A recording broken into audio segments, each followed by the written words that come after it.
ვაგრძელებთ მარნეულით, სადაც მთელი დღის განმავლობაში ვითარება არაერთხელ დაიძაბა, დაფიქსირდა ფიზიკური დაპირისპირების და ბიულეტენების ჩაყრის შემთხვევები. ერთ-ერთ უბანზე ხმის მიცემა საერთოდ შეწყდა, მოგვიანებით კი შედეგები ბათილად გამოაცხადეს. რაიონის 41 უბანზე ხმის მიცემის პროცესი ელექტრონულად, 40 უბანზე კი ძველი ტრადიციული წესით მიმდინარეობდა. რა ვითარება არის დღის ბოლოს მარნეულის მუნიციპალიტეტში? ბელა ზაქაიძე ჩაგვერთვება ახლა პირდაპირ ეთერში. ბელა, როგორი არის მონაცემები დღის ბოლოსთვის, როგორი იყო აქტივობა და ასევე უფრო ვრცლად რომ მოგვაწოდო ინფორმაცია იმ დარღვევებთან დაკავშირებით, რომლებიც მარნეულში დღის განმავლობაში დაფიქსირდა.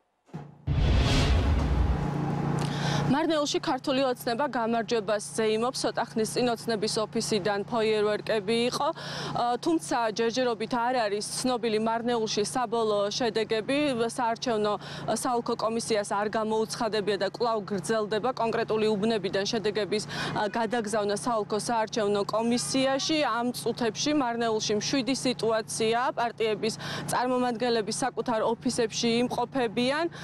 მარნეულში საარჩევნო უბნები ზუსტად 8 საათზე დაიხურა, ზუსტად 9 საათში იყო ნომერ მე-3 საარჩევნო უბანზე შედეგები ცნობილი, სადაც ჩვენ ვიმყოფებოდით და ვაკვირდებოდით ხმის დათვლის პროცესს. ელექტრონულად მოხდა ხმის დათვლა, დახურვის შემდეგ გადასატანი ყუთების ბიულეტენებიც მოათავსეს ელექტრონულ მოწყობილობაში და ამის შემდეგ დაითვალეს ამ უბანზე ხმები.